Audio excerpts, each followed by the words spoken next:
Alors bonjour à tous, aujourd'hui comme vous l'avez vu dans le titre de la vidéo, on se retrouve pour une interview de Michael Lebou. Alors je vais l'introduire comme il se doit. Alors il est âgé de 35 ans, il est actuellement en welterweight comme tous les combats de sa carrière. Un palmarès de 22 victoires pour 11 défaites, 2 nuls et 1 non contest, je ne me trompe pas. Ouais. Il a fait un passage au 100% Fight, au Cage Warrior, également au M1 et à l'UFC bien évidemment. Et Obama, ouais. Et à l'UA Warrior et dans près d'une dizaine voire quinzaine d'organisations. Exactement. Alors vétéran du MMA français, il est surnommé Ragnar. Donc première question classique, comment vas-tu et comment s'est passée ta préparation? Bah écoute, voilà, question classique, ouais. Réponse classique, je suis désolé, mais non, très bien, ma préparation s'est bien passée, je me sens bien, j'ai qu'une envie maintenant, c'est d'être à demain. Ouais. Et d'être à la hauteur de tout ce qu'on a fait autour de ce combat et d'être la meilleure version de moi-même face à la meilleure version de Karl demain et de déterminer qui sera le meilleur de nous deux. Voilà. Comme je dis souvent, j'ai ma petite idée là-dessus, mais il n'y aura qu'une vérité, c'est celle demain et elle sera donnée après le combat. Donc voilà, soyez là, profitez, asseyez-vous et je pense qu'on va vous faire un beau spectacle. Alors, sachant que Karl est ton ancien sparring partner, si je ne me trompe pas, comment en êtes-vous venu à vous affronter? Parce que... déjà, il faut savoir que Karl et moi, on a été partenaires, je pense, pas plus de 2 ans, 2 ans et demi, okay. Pas plus. Ensuite, Karl, au moment où je suis arrivé au MMA Factory, moi, c'est presque les débuts pour moi, lui, comment dirais-je, dans le monde du MMA. Hein, ouais. J'avais pas une grosse carrière.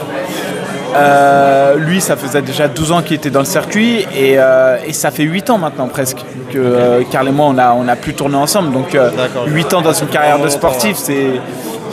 Je ne sais pas si vous vous rendez compte, mais c'est presque une décennie, donc c'est énorme. Donc voilà, donc ça, oui, on a été sparring, mais aujourd'hui, je ne sais même pas si c'est significatif. Et du point de vue psychologique, comment j'aborde le combat face à un sparring comme Karl, je l'aborde comme face aux autres combattants. On n'a jamais réellement tissé de lien d'amitié. C'est pas pour autant qu'il y a une animosité particulière. Maintenant, c'est sûr, il y a une rivalité et on a envie de donner des réponses à ça. Et moi, je suis content de faire ce combat et demain, je donnerai tout pour montrer que je suis le meilleur des deux. D'accord. Et vu que ça fait longtemps que vous êtes dans le circuit, comment ça se fait que vous affrontez que maintenant? Parce que lui, il a une carrière internationale. Moi, j'ai une carrière internationale. Et quand tu as une carrière internationale, à un moment donné, tu désires affronter les internationaux parce que c'est ça aussi qui te fait permettre de connaître en Europe et qui t'ouvre les portes des grandes organisations. À un moment donné, je pense que quand on est vraiment au summum de son art, il n'y a pas forcément d'intérêt à faire une opposition franco-française. Ouais. Tu vois, aujourd'hui, un Faresiem qui est à l'UFC n'a pas d'intérêt à affronter Benoît Saint-Denis. Ça n'aurait aucun intérêt pour les deux. Les deux sont à 70, les deux cherchent la performance et les deux ont largement de quoi faire avec ce qui se passe à l'international. Maintenant, on est à un stade de nos carrières où ni lui ni moi, on recherche à signer dans des grosses organisations et tout. Et je trouve que le public français est en attente peut-être de cette question et on le voit, il y a un certain engouement autour du combat. Donc c'est aussi pour ça que ça tombe maintenant. Okay. J'ai vu l'interview de Face à Face de La Sueur où j'ai vu qu'il y avait une vraie rivalité entre vous, tu vois. Et parce qu'il y a eu quelques pics échangés. D'où vient cette rivalité et comment elle a été créée? C'est une rivalité, je pense que déjà tout combattant a un ego. C'est obligé, quand tu es combattant, tu as un ego, tu veux être le meilleur. Moi, quand je suis arrivé au MMA Factory, ça faisait à peine 3 ans que je faisais du MMA. Donc voilà, lui, il était là depuis presque 8 ans ou 9 ans peut-être dans le game. Donc c'était un peu l'ancien du game. Petit à petit, moi, j'ai fait mes combats, j'ai montré mes preuves. On m'a offert des propositions qu'il rêvait d'avoir, c'était l'UFC. Moi, je l'ai accepté. Effectivement, à ce moment-là, il était mieux classé que moi dans les classements, mais l'UFC a préféré donner sa chance, entre guillemets, à un nouveau arrivé, quelqu'un qui était déjà en place. Lui, il l'a mal vécu de son côté, moi, pas du tout. Moi, je n'étais pas concerné par... On va dire que c'était son problème personnel. De là, il y a peut-être une petite jalousie de sa part, mais au final, que j'ai jamais réellement ressenti ni rien. Mais clairement, on n'a pas tissé de lien. Et avec le temps, voilà, moi, j'ai à cœur aujourd'hui de dire il a une grosse carrière en MMA, j'ai une grosse carrière.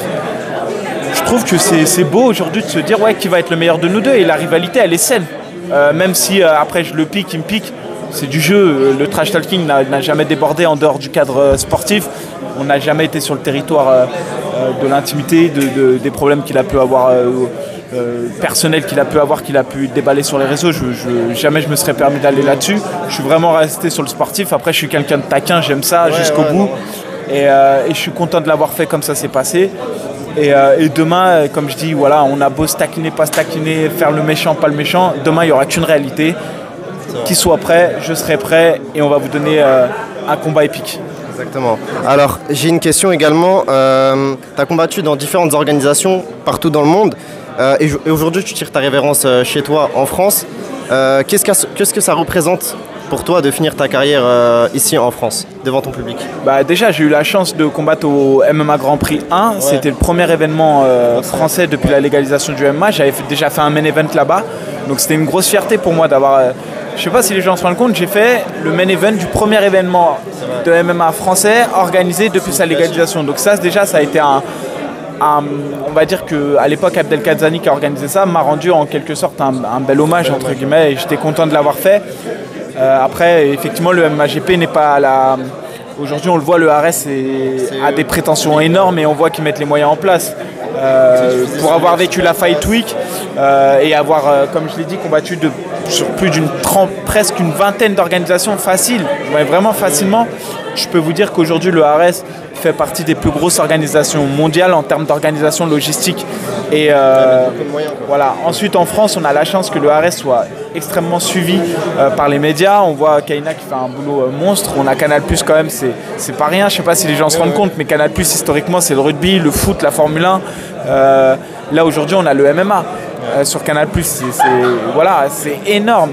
Donc, effectivement, c'est une grosse fierté pour moi de faire ce main event au Dôme de Paris, dans une grosse salle parisienne. Et ce qui clôture, effectivement, ce qui rend encore la chose plus belle, c'est que l'opposition est belle, face à Carla Moussou, et qu'en plus, on est en main event. Donc, effectivement, tout est réuni pour qu'en tout cas, moi, tous les indicateurs sont verts pour que je fasse une belle performance. Et voilà, et je serai à la hauteur des attentes qu'on a pour moi. J'avais également une question. Après avoir évoqué tout ton palmarès, ton parcours, etc., qu'est-ce que tu en penses avec du recul? Qu'est-ce que tu tires de ce parcours? Est-ce que tu es fier de ce que tu as accompli? De manière générale, vraiment, quand je prends une décision dans la vie, j'essaye de la faire avec des principes et des choses qui sont des principes de vie. Donc j'essaye de faire en sorte de ne pas prendre des mauvaises décisions, ou du moins de faire des décisions qui ne fassent pas de mal. Donc à partir de là, je suis souvent... déjà, je pense prendre bien souvent une décision qui est bonne. Et ensuite, sur la décision que je prends, parfois j'ai fait des choix de carrière, c'est-à-dire que j'ai accepté des combats qui étaient très difficiles, dont je suis fier. Et la performance, même si je n'ai pas forcément accompli ce que je voulais faire ce jour-là, sur l'ensemble, je suis très fier de mon parcours en MMA. Je n'ai pas à rougir de ce que j'ai fait, j'ai jamais fait une construction de carrière, j'ai toujours été au bout de mes combats. Et voilà, donc non, sincèrement, je suis très fier. J'ai pas de prétention, mais je suis très fier de ce que j'ai accompli. Et si je peux laisser une trace dans le MMA et que mes pairs reconnaissent comme à l'heure actuelle on reconnaît que j'ai été un combattant, un guerrier, voilà, c'est la meilleure trace que je peux laisser moi pour le MMA. Et quelle est ta plus grande fierté dans toute ta carrière? Et si tu en as des regrets ou... Non, les regrets, j'ai pas de remords, j'ai pas de regrets. Comme je t'ai dit, si j'avais à refaire des choses, je les changerais parce qu'il faut être débile pour faire 2 fois les mêmes erreurs. Mais c'est aussi ce qui a fait que derrière, j'ai réussi à me reconstruire. À chaque fois, j'ai rebondi. Ce qui me rend le plus fier dans ma vie, c'est pas forcément ce que j'ai accompli dans le MMA. Voilà, autour du MMA, j'ai accompli des grandes choses. Ce qui m'a le plus peiné dans ma vie, c'est pas non plus lié au MMA. Le MMA, ça a toujours été un plus pour moi. Maintenant, ce que j'ai accompli et dont je suis fier dans le MMA, c'est que j'ai créé autour de moi, et comme je te le dis, j'ai fédéré autour de moi, quel que soit, tu vas n'importe où en France pour des gens qui sont dans le MMA, je pense avoir une bonne image, j'ai laissé une bonne trace de mon passage. Dans toutes les organisations, j'ai essayé d'être professionnel, dans toutes les salles de France où je suis allé, j'ai laissé une bonne image. J'ai représenté le drapeau tricolore avec fierté, et quand je dis drapeau tricolore, c'est pas la politique que je représente, c'est ma France, c'est ma ville, Vitry-sur-Seine, c'est tous mes poteaux, c'est toutes les salles. Donc voilà, je suis fier de ce que j'ai laissé et j'ai pas à rougir de ce que j'ai fait. En tout cas, tu peux être fier, nous on est fiers de ton parcours. Et j'ai une dernière question. Vu que tu es un vétéran du MMA, tu as vu que l'évolution du MMA, aujourd'hui le MMA il a une énorme ampleur en France. Qu'est-ce que tu en penses de cette évolution? C'est une bonne chose. Moi je suis surtout vraiment content parce que j'entends beaucoup d'anciens combattants qui sont un peu aigris parfois, j'ai un discours un peu aigri qui disent ouais, nous à l'époque. C'est vrai, nous à l'époque, on combattait c'était beaucoup plus dur que ça. On a fait des combats où il n'y avait pas de construction de carrière possible. On allait affronter des champions très difficiles dans leur pays. En gros, on nous payait pour nous faire casser la gueule, entre guillemets. Et à l'époque moi, je me souviens de Mansour. Mansour et moi, on a évolué pratiquement en même temps. Lui, il a le truc en plus qui fait qu'il a toujours gagné les combats difficiles. Là, vraiment, faut reconnaître ça. On a des Saladin Parnasse qui ont réussi à imprimer le KSW. Je pense à Taylor Lapillus aussi, qui n'a pas eu de construction de carrière, qui a eu des combats toujours difficiles. Il est allé même en Russie parfois. Mais ce que je veux dire, c'est qu'effectivement, on a eu un parcours plus difficile que les nouveaux. Mais je m'en réjouis pour eux. Je m'en réjouis parce que d'une part, leur capital santé il va peut-être être aujourd'hui amélioré. Ils vont pouvoir performer plus longtemps. Ils vont pouvoir avoir des sponsors parce qu'il y a une visibilité plus importante. Et voilà, c'est clair que quand on me pose la question, est-ce que tu penses que si tu avais eu tout ça à l'époque où tu as performé, oui, je pense que j'aurais peut-être eu des performances meilleures. Mais en tout cas, je suis extrêmement content pour la nouvelle génération. Et j'espère qu'on aura des pépites françaises comme Saladin Parnasse ou des Mansour Barnaoui qui vont éclore. Là, je vous le dis, sur cette carte, on a Mustafa Aïda. Suivez-le encore, je le dis souvent. C'est un futur grand du MMA. D'accord. Merci à toi en tout cas, Mickaël. Dernière question, j'avais oublié de te la poser. Est-ce que ta révérence, ce serait pas d'aller chercher plutôt la ceinture de l'Ares ou vraiment tu veux finir sur un combat contre Karl Amoussou? Sincèrement, en toute sincérité, Karl il a combattu contre Abdul. On a vu le niveau d'Abdul. Voilà, Abdul là je crois qu'il se consacre à la KTD 84. Si on me propose la ceinture à 77, je pense que ça serait contre Pepino, je crois l'Argentin. Je pense que Karl, entre guillemets, sur le plan sportif, représente un défi plus intéressant, c'est-à-dire plus challengeant dans le sens où pour moi il est plus complet, plus important. Que toi ou tu parles? Non, je parle entre les deux, entre Pepino et Karl. Donc pour moi, Karl est sportivement sur le défi plus intéressant. Donc pourquoi me redéfier sur une ceinture qu'on me proposerait face à un adversaire qui sportivement est moins intéressant? Après, je m'interdis rien, pour être honnête, je m'interdis rien. Peut-être qu'on me proposera et que je serai dans un mood où pourquoi pas. Mais aujourd'hui, je suis dans l'optique de faire ce que je suis venu faire, gagner Karl, prouver à tout le monde, mettre un peu de respect encore sur mon nom, continuer à écrire ma légende. C'est pas forcément la légende du MMA, mais ma légende, et continuer à être fier de ce que j'ai fait, kiffer avec mes amis, être simple. Et voilà, c'est que du kiff, écrire des souvenirs et après la vie continue quoi qu'il arrive. En tout cas, on te le souhaite, Mickaël, et merci pour le temps que tu nous as accordé. Merci.